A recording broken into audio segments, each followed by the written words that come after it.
I think I wasn't necessarily seeking out a study abroad semester course or semester program. I was in Dinah Magnuson's Social Welfare in America class at 8 a.m. and Doug Frank from the Oregon Extension came to talk about the Oregon Extension program. And it was 8 in the morning on a Monday, and I think I probably wasn't really paying attention to this guy who came in and talked, but you know, whatever. And then I was in Dinah Magnuson's Modern America class in the at 9 a.m., so the next hour, and Doug Frank came in again to talk about the Oregon Extension, and I was like, oh, this is kind of interesting, you know, seems like an interesting guy. And then at 2:50, I was in Kevin Craig's Roman Civ class, and Doug Frank came in again to talk about the Oregon Extension, and for some reason, the third time, I was hooked. Literally, you're living in the mountains of Oregon, of southern Oregon. It's an old logging camp that was built right before the Depression and closed down right away, that they've renovated into a little college campus. There's about 30 to 40 students out there, I think 5 professors, and you do a lot of core reading, everybody reading together, discussing together, and then you do your own sort of independent research.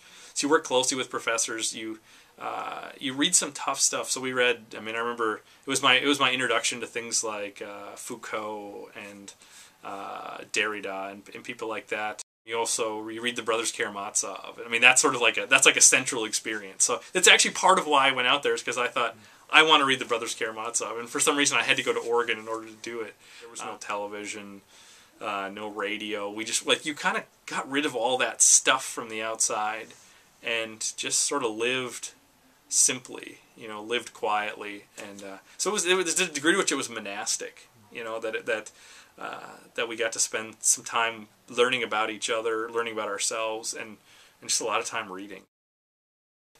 You know, I think about my life now and how busy things are and how I don't have time to do a lot of the things that I really wish I could do. And I think back to that time and think I'm so glad that I spent those 4 months doing some stuff that I'll never get to have that opportunity again. I'd always wanted to live abroad, and I decided college was a good time to try that out. And so I think really without knowing it, I kind of knew I was going to do that at some point in college. Ended up, in Eastern Europe because it sounded interesting, and I wasn't sure if I'd ever make it there any other time in my life. I studied at LCC International University in Klaipėda, Lithuania, which is on the Baltic coast. It's a small liberal arts school, has ties to the Mennonite and Lutheran Church. I really wanted a program that was not just alongside my Bethel curriculum, that it was a different experience someplace else, that I could kind of do a little more comparing and contrasting in kind of a completely new environment, and just have a different experience for a semester. I thought would be really kind of fun. Having had that experience abroad and then being able to take some classes back at Bethel was really a neat experience, in being able to relate some of the information I'd learned, and knowing that I'd seen some of these things firsthand or been some of these places was really neat connections to draw in my own mind. And it was really cool to just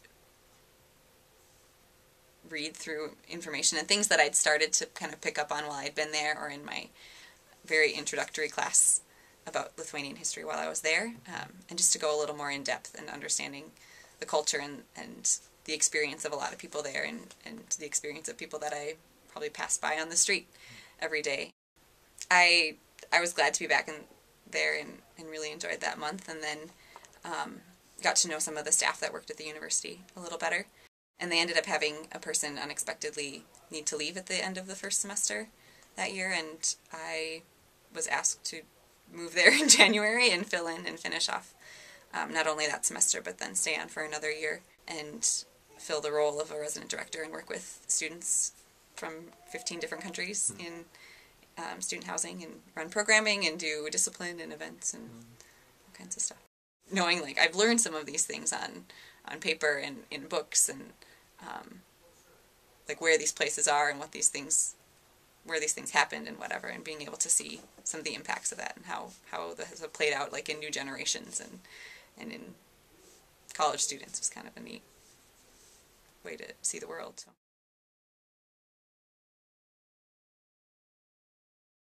I studied abroad spring of my junior year in Mukono, Uganda, in Africa, and I originally was going to do the Middle East Studies program in Cairo, Egypt, But I kind of changed because at Bethel there was a presentation on invisible children, which dealt directly with the war that's going on in northern Uganda. And so spring of my sophomore year, I saw that presentation and I just knew that I had to go to Uganda. Part of the Uganda Studies program was to take a 10-day genocide memorial trip to Rwanda. So that amount of time in Rwanda was about as meaningful as the whole semester in Uganda, just because we studied the history of the genocide and we just got to see the aftermath. And it's really, even at the time, 14 years later, it was really, really devastating. While I was in Uganda, one of my coping mechanisms was to write stuff out, was to journal, to write blogs to friends and family back home. And that was something I didn't realize how passionate I was about, being able to talk about a culture or an event and to be able to put my own emotion into it. So my last year at Bethel, I was able to take some journalism classes, which fit really well with my other history courses that I was taking. And it also, I think it reinforced my passion for social justice. And it not only reinforced it, it amped it up a lot. It made me that much more passionate about getting involved in the community here and going overseas again. So that's what motivated me to apply to international justice missions. God just gave me a lot of different opportunities that led me to IJM and made it, a lot easier for me to transition into working with International Justice Mission. What we do in IJM Chennai is we investigate these different cases of bonded labor until we have enough evidence to prove in a court of law that these people are slaves, that they're being bonded. And then we go in and we have a rescue operation where we take the slaves out. On the last operation that I went on, I got to go into a slave facility. I got to go into a rock quarry and help gather people. And I don't think I will ever forget that in my entire life. Even though I didn't speak their language, they didn't speak English, just knowing what they were going through and that this is the place where they work their entire lives away, it will stick with me forever. When you're there, you get to see what the history means to the people.